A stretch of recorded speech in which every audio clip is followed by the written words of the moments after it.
Hey guys, Joy here, holistic nutritionist. So I'm gonna show you how to make this amazing almond flour raspberry cake. But before I get to the recipe, I just wanna tell you that for several years, my family and I, for birthdays, celebrations, you name it, we would make the flourless chocolate cake.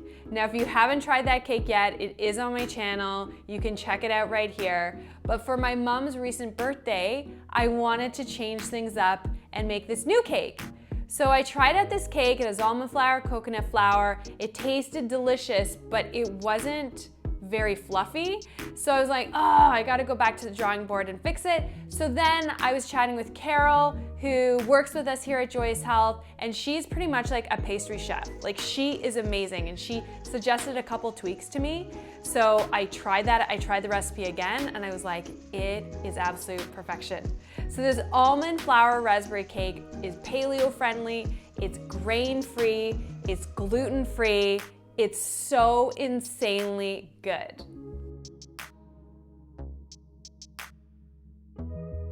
So in all of my recipes and all my baking, I like to use simple whole ingredients. So ingredients you can buy basically anywhere, whether it's online or at your local grocery store. Okay, so first you're gonna combine all of your dry ingredients. And like I said, the main flours are coconut flour and almond flour. And then you have your baking soda, baking powder. So you combine all of those into one bowl. And then another bowl, you're gonna combine all of your wet ingredients, like your eggs and your maple syrup. Now, maple syrup, if you follow along my recipes or in any of my cookbooks, is for sure one of my favorite natural sweeteners. I like to use dark maple syrup because it has a robust flavor, but you can just use amber colored as well if that's all you can find at your grocery store.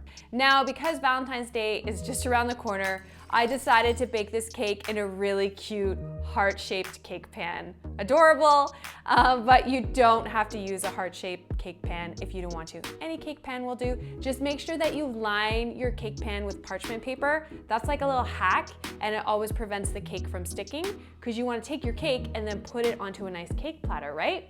And then just grease it a little bit too around the sides. Now, I did add some raspberry powder in here just because it gives the batter, the cake, a nice pretty pink color, but it's not 100% necessary.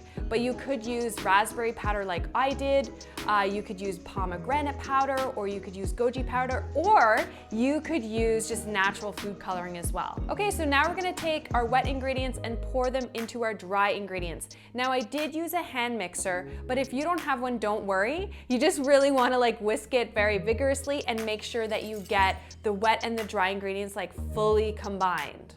Whenever you use coconut flour, no matter the recipe, you have to let it rest before you just like plop it in your pan and put it in the oven. Because coconut flour has its own personality. It loves to absorb moisture. So you might notice you mix coconut flour with all the ingredients, but it doesn't really look, the batter looks weird or looks too eggy.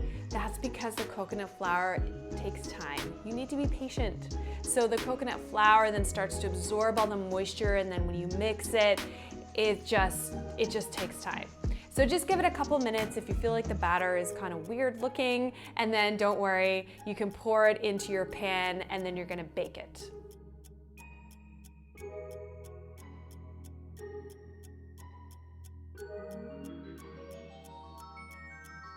So while it's baking, you're gonna make a coconut whipped icing.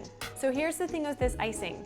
You could either literally use one ingredient, coconut whipped cream, or you could add in a little maple syrup for a natural sweetener. You could put in some vanilla for some more taste. And if you want, if you have your raspberry powder, put that in too for a nice, pretty pink icing, especially if it's for Valentine's Day. So you just like whip it till creamy clouds of heavenly perfection.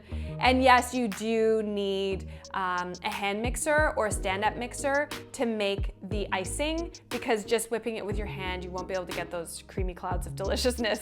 So you wanna make sure when you remove your cake from the oven that you let it cool completely before you put on your icing. And then what I did was I decorated with some raspberries. Since I'm using the raspberry powder, it just looks so pretty. So I just decorated all around the outside, followed the shape of the heart with some raspberries. And then what I would suggest you do, if you're enjoying it that same day, you can leave it out on your counter for everyone to ooh and ah over it, or you can put it in your fridge and it will stay in your fridge for up to 5 days. And the icing gets like, the texture of the icing changes a little bit in the fridge, which I actually really like because it almost gets like even more dense. So there is my recipe for my almond flour raspberry cake. You guys are gonna love it. It is so, so good. I hope your family loves it. I hope your friends love it. And if you have any questions about my recipe whatsoever, post below. Go to the description box. I will post a link that goes directly to the recipe. So if you like my video, give me a thumbs up, subscribe to my channel, and I'll see you guys soon. Bye.